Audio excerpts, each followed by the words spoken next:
Hello student, class 11th physics का question paper है annual school exam 24-25। तो जिन बच्चों का ये एग्ज़ाम हो चुका है वो अपने आंसर चेक कर सकते हैं। तो इसके सोल्यूशन की वीडियो का लिंक आपको डिस्क्रिप्शन में मिल जाएगा। और जिनके एग्ज़ाम अभी नहीं हुए हैं उनके लिए इम्पॉर्टेंट है, प्लेलिस्ट को भी देख लेना, वो भी बहुत इंपॉर्टेंट है। तो लिंक डिस्क्रिप्शन में है। तो चलिए स्टार्ट करते हैं इसका सोल्यूशन। तो एग्ज़ाम कैसा गया ये भी कमेंट करके बता देना। कैसा था, इजी था, डिफ़िकल्ट था।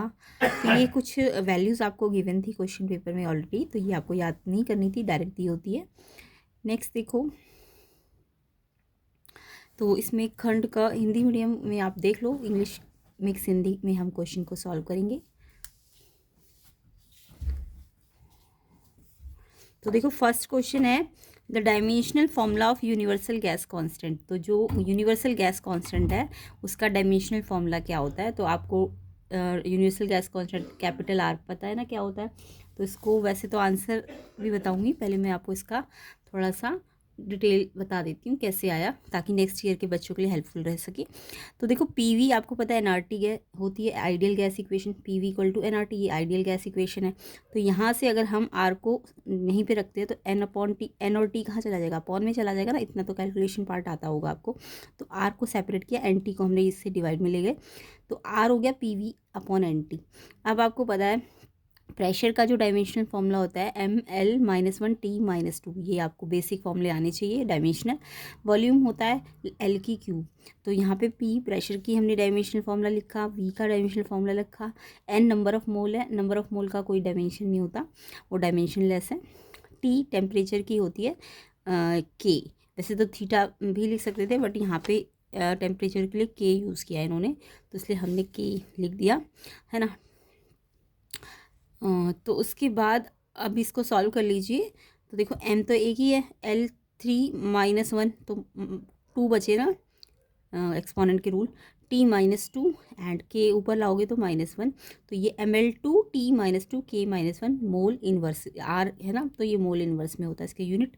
तो यहाँ पे ए ऑप्शन जो है आपका बिल्कुल करेक्ट है। अब मुझे कमेंट करके बताना सारे बच्चे कि किस किस बच्चे ने इस ऑप्शन पे टिक किया है। तो ये वाला ऑप्शन, ए ऑप्शन जो है उसमें ये दिया हुआ था ना, M1 है, M1 है, L2 है, T-2 है, K-1 है। तो इसका आंसर ए ऑप्शन है।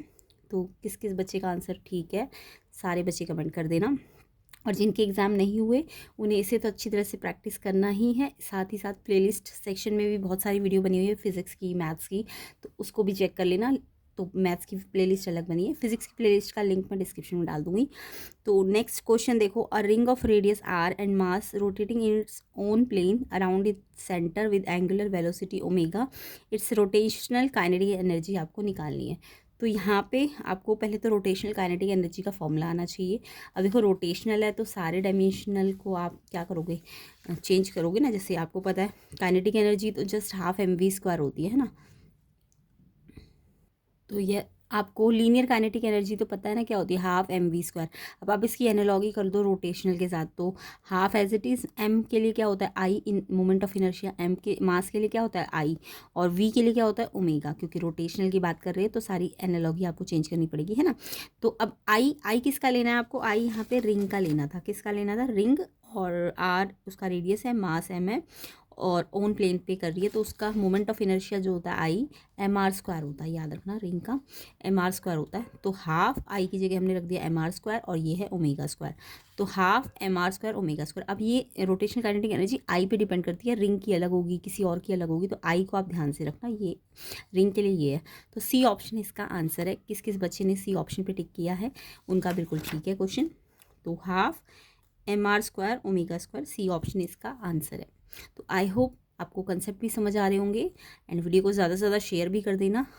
इतनी वर्क हार्ड होता है इस वीडियो बनाने के लिए, तो आप वीडियो को शेयर कीजिए एंड फ्रेंड्स को भी शेयर कर देना, और लाइक भी कर देना वीडियो को। चैनल में नहीं हो तो सब्सक्राइब भी ज़रूर करना।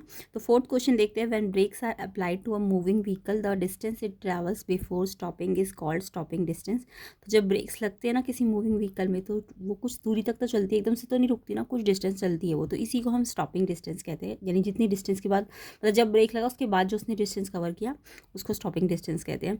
तो अगर हम इनिशियल वेलोसिटी को डबल कर दे तो स्टॉपिंग बिकम्स, अगर सेम डिस्लेशन यानी कि रिटार्डेशन लग रहा है ना, क्योंकि ब्रेक तो पीछे लग रहे, तो सेम। और गाड़ी कहाँ चल रही है आगे, तो डिसलेरेशन सेम है बट आपने वेलोसिटी इनिशियल को डबल करा है। तो यहाँ पे अगर वेलोसिटी डबल किया है तो जो काइनेटिक एनर्जी है वी स्क्वायर होती है ना, हाफ एम वी स्क्वायर। तो यहाँ पे या फिर आप मोशन की इक्वेशन भी देख सकते थे। तो अभी अच्छा फोर्थ क्वेश्चन, थर्ड अभी मैंने बताया नहीं, पहले फोर्थ का कर लेते हैं। तो इसका जो स्टॉपिंग होगा वो 4 टाइम्स हो जाएगा। कितना ज़्यादा बढ़ेगा, 4 टाइम्स। तो यहाँ पे याद रखने वाली बात है। तो अगर आप इनिशियल वेलोसिटी को डबल कर दोगे तो स्टॉपिंग होगी वो 4 टाइम्स, यानी 4 टाइम्स ज़्यादा चलेगा ब्रेक के बाद। ठीक है, समझ आ गया। नेक्स्ट देखो, तो इसका आंसर बी ऑप्शन है। तो थर्ड अभी हमारा रह गया है, थर्ड को देख लेते हैं पहले। As per the statement given by Kepler, all planets move in elliptical orbits with the sun situated at one of the foci of the ellipse.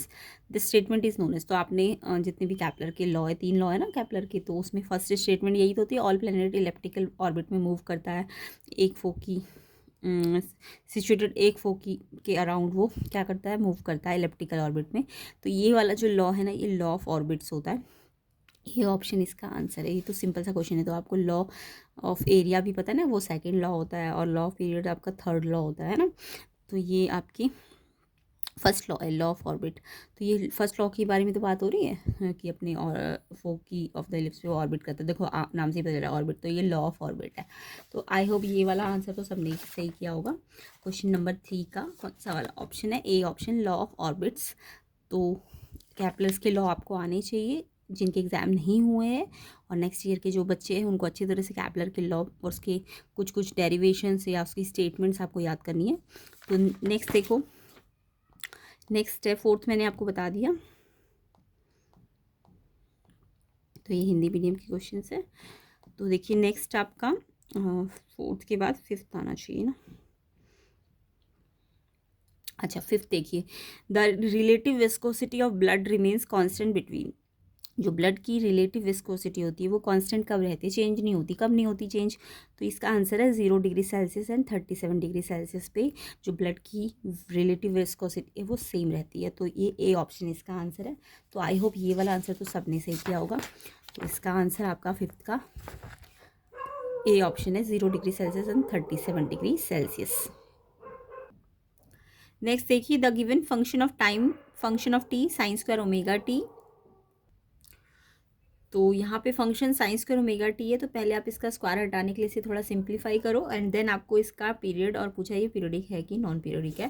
तो यहाँ पे देखो, अगर साइन स्क्वायर ओमेगा टी आपने किया हो तो इसे हमें पता है sine square theta, sine square theta का फॉर्मूला सबको आता है ना, sine square theta 1 minus cos 2 theta upon 2 ये होता है। ठीक है, तो यहाँ पे 1 माइनस कॉस थीटा क्या है आपका ओमेगा टी, तो 2 पहले 2 थीटा क्या है ओमेगा टी, तो ये 1 minus cos 2 omega T upon 2। अब आपको पता है कि कॉस अगर ए एक्स फॉर्म में है तो उसका जो टाइम पीरियड होता है वो 2 पाई/a होता है। अब यहाँ पे a जो है वो देखो कॉस ओमेगा टी होना चाहिए था, जबकि a क्या है आपका 2 ओमेगा। तो a आपका 2 ओमेगा है, तो यहाँ पे a की जगह अगर मैं 2 ओमेगा रखूँ तो 2 से 2 क्या हो जाएगा, कैंसिल हो जाएगा, और पाई/ओमेगा इसका टाइम पीरियड आ जाएगा। और क्योंकि ये कॉस की फॉर्म में है तो ये कैसा है, पीरियडिक है ना। तो पीरियडिक के साथ साथ टाइम पीरियड इसका पाई/ओमेगा है, जो कि ऑप्शन बी में है। तो ये सिंप्लीफाई करना ये तो आपने सीखा ही होगा। तो यहाँ पे C option, periodic with the period time equal to pi omega. अच्छा देखो, यहाँ पे इंग्लिश मीडियम में ना 2 जगहों पे पाई/ओमेगा पाई/ओमेगा लिखा है। तो यहाँ पे आप बच्चे या तो बी या सी में से कोई एक ऑप्शन कराए होंगे। बट अगर मैं इसी को हिंदी मीडियम वाले क्वेश्चंस में देखूँ तो यहाँ पे देखो बी ऑप्शन में पाई/ओमेगा है और यहाँ पाई/2 ओमेगा, जबकि मेरा आंसर क्या है, पाई/ओमेगा। तो बी ऑप्शन होना चाहिए अगर हिंदी मीडियम को आप देख रहे हो क्वेश्चंस को, क्योंकि पाई/ओमेगा दोनों जगह नहीं हो सकता ना, एक जगह पाई/ओमेगा, यहाँ पाई/2 ओमेगा था, तो इसलिए ये वाला आंसर ठीक है बी। तो अगर टीचर ने दे दिए मार्क्स कि आपने पाई/ओमेगा लिखा है तो ठीक ही है, अदरवाइज बी ऑप्शन इसका आंसर है। ये या तो करेक्ट कराना चाहिए, पाई/2 ओमेगा था ये, तो ये पाई/ओमेगा और पीरियडिक, बी ऑप्शन इसका आंसर है। तो इसलिए मैंने बी ऑप्शन हिंदी मीडियम को ध्यान में रखते हुए बी ऑप्शन पे टिक किया है।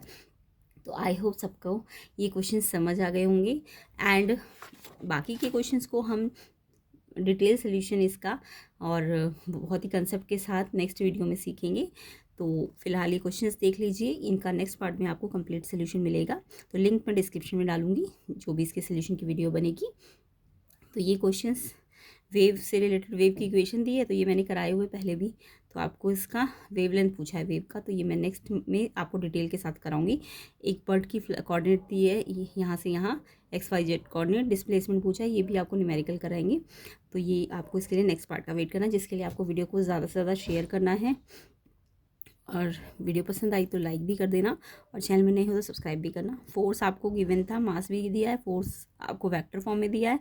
उसके बाद इनिशियली रेस्ट पे यानी इनिशियल वेलोसिटी 0 है, और magnitude of velocity at the end of 4 second, ये भी मैंने करा रखा है आपको, बट फिर भी मैं इसकी डिटेल सोल्यूशन नेक्स्ट वीडियो में करा दूँगी। नेक्स्ट है momentum of body increase by 20%, kinetic energy increase by. तो ये मोमेंटम और काइनेटिक एनर्जी में एक फॉर्मूला होता है, काइनेटिक एनर्जी p²/2m के बराबर होती है। तो यहाँ पे अगर ये 20% इंक्रीज करोगे ना, तो p का स्क्वायर, तो ये भी मैं कैलकुलेशन में कराऊंगी। काइनेटिक एनर्जी p²/2m, तो p आपने 20% इंक्रीज़ किया है तो p कितना हो गया, 1 तो इनिशियल मान लो 1 था, तो 20% इंक्रीज़ का मतलब 1.2 है ना, 1.2 हो जाएगा।